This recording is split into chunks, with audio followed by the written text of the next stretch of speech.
Hey y'all, what's going on? It's your girl MizzTink. That's M-I-Z-Z, not M-I-S-S.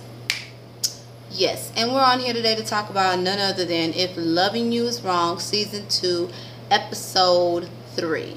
Yeah, so let's go ahead and get it started. And yes, I'm rocking the fro today like the beautiful Miss Squeaky Jones, just not as big and luscious as hers, but it's gonna get there. It's growth. It's gonna get there. Yeah. But let's go ahead and get into this. Yeah, so episode was cool. I mean, I was glad about the backstory, so at least I know, but it was cool. It was cool. But yeah, let's got a little twinkle in my eye. Yeah. So let's go ahead and get into this and start this. Okay. So basically the scene opens up where we see Captain the captain of the police force or whatever, and Lucian talking whatever. Apparently Captain got the file or whatever, and you know, Lucian basically said something about the surveillance, and the captain was like, well, that was not put in Steven's report of what happened. Stevens, I don't trust you. You full of shit, and you like throwing your power around just like Eddie. You two motherfuckers are two peas in a pot, if you ask me. But anyway, so you know, that's when Lucian basically said something about the surveillance, and Captain said it wasn't in the report. But then that's when Captain was like, is there something that you want to tell me? You know what I'm saying? Tell me. And he doesn't admit it, and I wish he would have, but I understand pretty much. You know, he looking out for himself because he don't want shit to, you know, motherfuckers start doing shit to him, because he told, you know how people are when you snitch or do the right thing and they feel like it's snitching on, you know, the color blue, the blue code, whatever the fuck they call that shit. Yeah, it's gonna fall back on the person who told, and he's still a newbie. Well, not necessarily a newbie, but you know. Anyways, so he didn't tell, like I said, and when he goes sit down or whatever, you know, another officer, I don't know who the fuck he is, prying and shit, then all of a sudden he gets a call from Eddie, and Eddie's still talking that bullshit about how him being a rookie and how you gonna, you know, all this extra shit, thank you for saving my life and all this shit. Eddie thinks, I don't give a fuck what nobody say, Eddie thinks that Lucian is scared of him, and I'm like, nigga, please. He don't give a fuck about you. He just letting your ass make it until it's time for your ass to get caught. Tyler, I hope these motherfuckers get caught up. I really do. But anyways, you know, they go back and forth, and he's sitting up here talking about how he rookie, about how he gonna go down and all of this extra shit and all this. And Eddie was like, you know, telling Lucian stop asking a whole bunch of questions. And Lucian was like, my nigga, if you got something to say, then say it. Basically, he didn't say it, and then he hung up the phone. I cannot stand Eddie. Oh God, I can't. But anyway, let's go and press play to the next scene. So next we see, you know, Kelly basically in the office in Alex's room. Y'all remember at the end of the last episode or whatever, you know, Kelly was the one, you know, that got Alex to basically take her medicine and see her baby. You know, she was the voice of fucking reason. Yeah, okay. Okay. Alright, Kelly, I understand. Then all of a sudden, you know, Esperanza and Natalie comes in or whatever. And my thing is this. Y'all motherfuckers y'all making trips to go see Alex. When the fuck have y'all been about to go see Marcy? She the one that got done fucking wrong. Regardless if, I guess what, y'all loyalty is to what, Alex more than Marcy? What's right and right, it was fucking wrong. Why the fuck y'all hoes ain't, well, y'all not hoes, but Esperanza, your old ditzy ass. Why the hell you sitting up here trying to tell Natalie what the fuck to say and be, you know, be compassionate? Where the fuck is this compassion for Marcy? She the one that got her motherfucking heart broke by a bitch who pretend to be her fucking best friend and got pregnant by her husband. Or I guess they really was friends, but you still fucked the husband, Alex, more than once and got pregnant. I'm just saying, y'all motherfuckers ain't going to see shit about Marcy. But anyways, you know, that's when Kelly basically says, you know, yeah, I was the one that got her to take her medicine and see the baby. You know, she that bitch. She the voice of reason. She the only one that Alex will listen to, because obviously she ain't listening to her damn gut feeling or anybody else. But, yeah.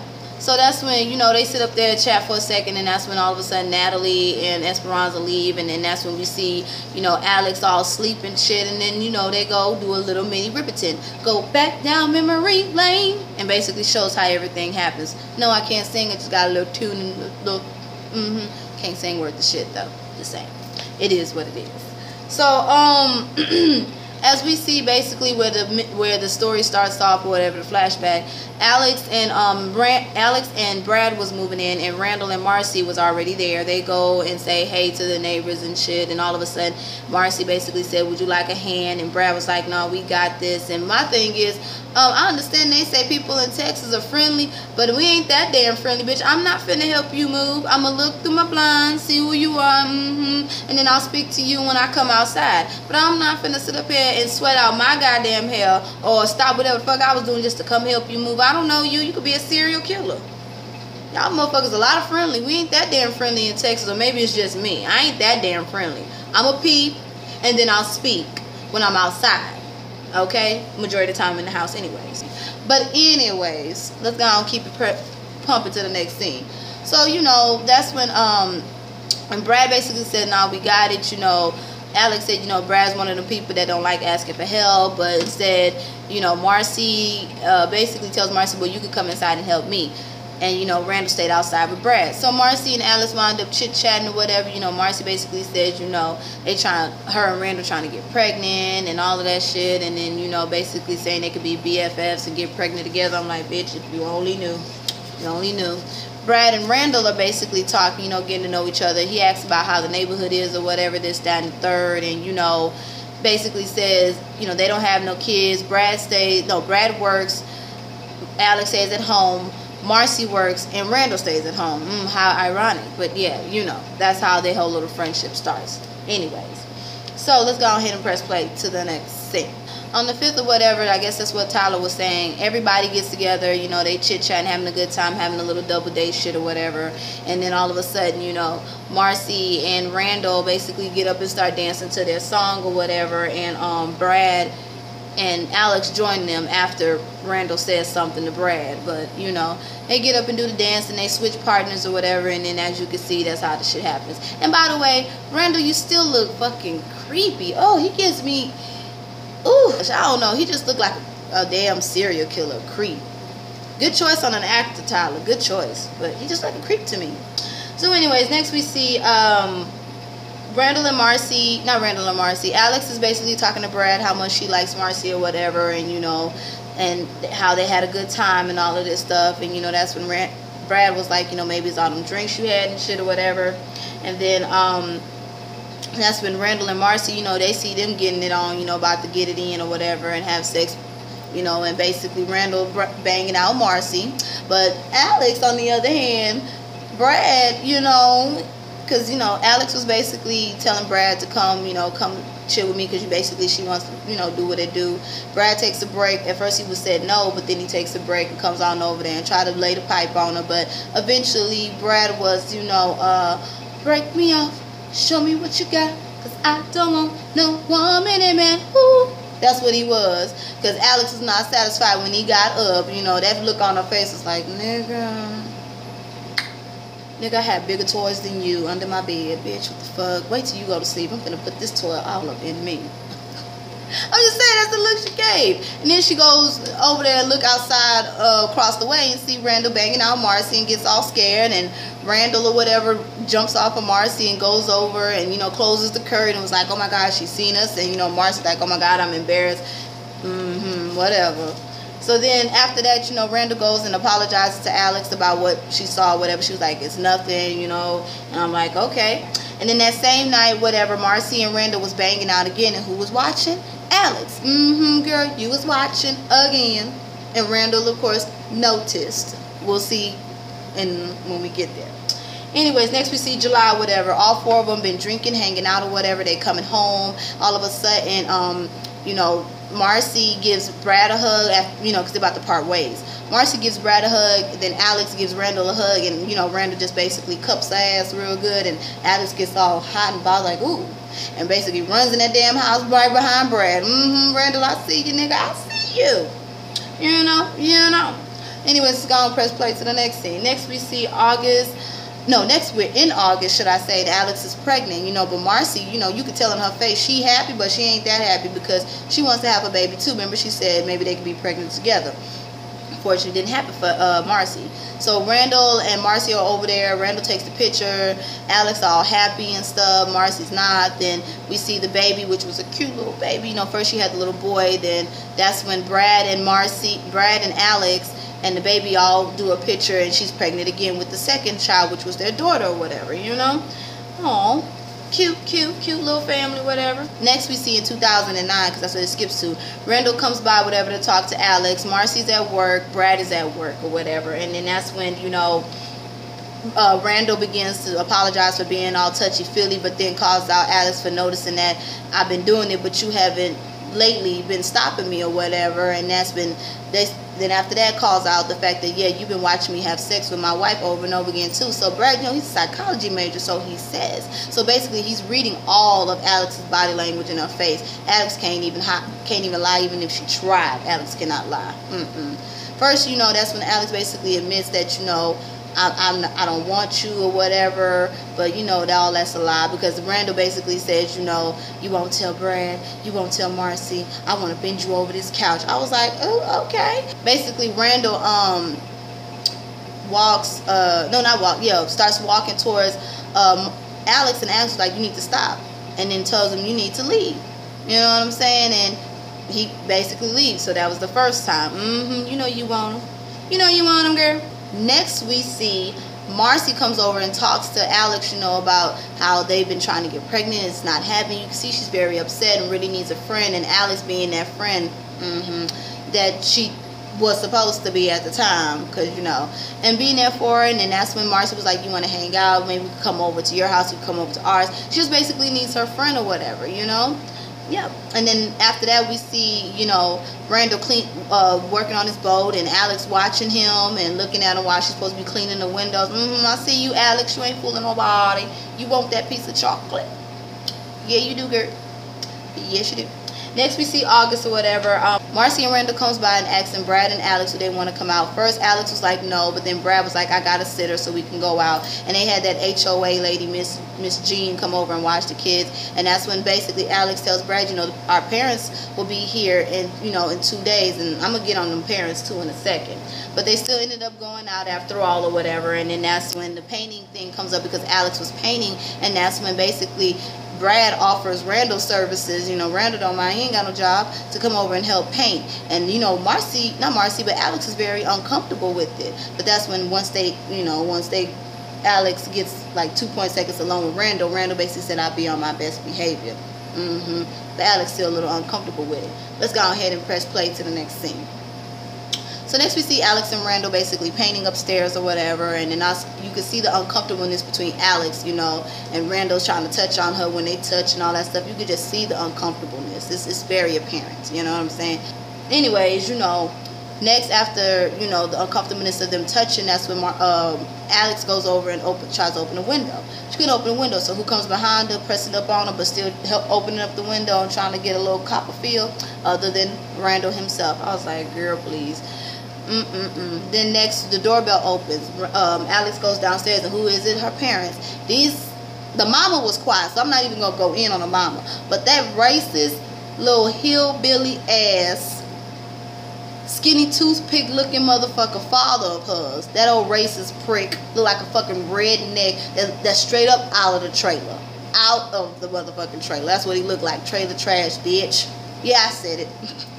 Anyways, you know, he talking about, you know, how's everything, whatever, who made the house. Alex don't know who made the house. I'm like, how you don't know who made the house? He's basically staying in an American house because he has a problem not only with black people but with anybody who is not white. And I'm like, nigga, you ain't all white your damn self.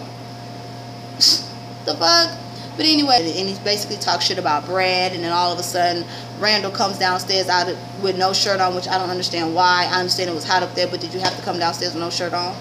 And that's when the dad basically goes off talking about who is this, calls him a boy, all this racist ass shit. And then that's when basically Alex was like, Dad, chill. And then once she touches Randall on the chest, on the arm or whatever, that's when the father goes talking like, don't you touch him, we raised you better than this. I'm like, nigga, please, she's grown, you in her motherfucking house. Take your ass back over the river, over that damn swamp river, and the trailer trash that you live in, and go to your house. Don't come into your daughter's house that's way better than probably where the fuck y'all stay at, and try to talk shit.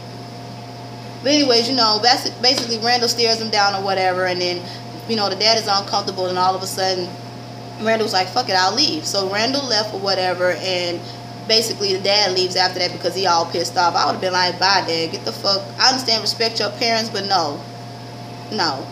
I respect mine too, but that would have been the last time they came to my goddamn house. I'm just saying.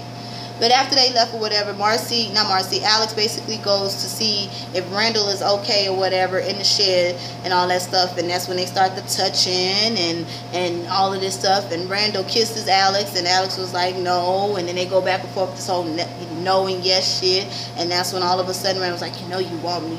You know, some shit like that. You know how the niggas are. Y'all seen it. And all of a sudden, Alex's overall thing fall. And then all of a sudden, Randall goes downtown, like SWV, or like the beautiful Forest Rock says, put his face in the place, baby. And that's basically how the affair started. Okay, but this is what kind of got me at the end, even though the episode was okay, but this is what kind of got me at the end. When Alex was sleeping or whatever, and saying words in her sleep, she's saying Randall's name. When she wakes up, she looks over, and boom, it's Brad. I said, ooh, Brad is over it. He'd already seen the baby, which he tells her, and then says, and I correct, because I wrote this down. Well, I could have been wrong, but basically says, every day I'm going to remind you of your fuck-ups. Yep. Basically, that baby and Brad is going to remind Alex of her fuck-ups and the bullshit that she did and just put her family through now. You know what I'm saying? Because it's hard for him to deal with. And basically tells her, so your life is going to be a living hell from now on. I just feel like he should divorce her ass and move on. But no, he wants to let her suffer.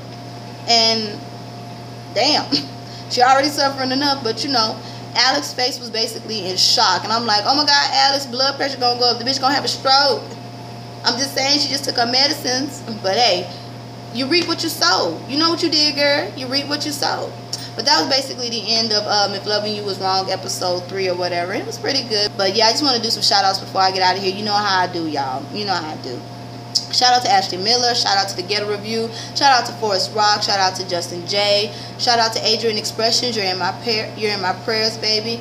Shout out to Shay Sean Bradley. You're in my prayers as well. Shout out to James Caldwell. You're in my prayers. I hope you get better as well too. Shout out to Mike B. Shout out to Life With Us TV. Shout out to The Scorpion Show. Shout out to Bondi Blue. Shout out to Tiki 44. Shout out to Lady Nika. Shout out to S_Hutchinson. Shout out to A She Thing TV. Shout out to DJ's World 101. Hey. Shout out to Mr. Still Standing. Shout out to Alexander Rogers. Shout out to Squeaky Jones. All right, shout out to DT Scorpio 01. Shout out to Pisces Pooh. Shout out to Epic Shay. Shout out to Cali Butterfly. Shout out to Layla Lynn. Shout out to Tammy B. Shout out to Yoshi Swaggin. Shout out to Minnie Pam is Eating Healthy. Shout out to CD Mitchell. Also want to shout you out as well. And let me make sure I'm not missing anybody before I get off here. Shout out to Frank White as well. And I believe that's it for the day. So I'll be putting out this video, and then of course others, and then of course my shout outs at the end. So I hope you guys have a blessed night. Remember, it's MizzTink. That's M-I-Z-Z, not M-I-S-S. And the channel is Natural Pole Sisters TV. So like, comment, subscribe, and share. And we'll be back on here again. Alright, guys, have a blessed night.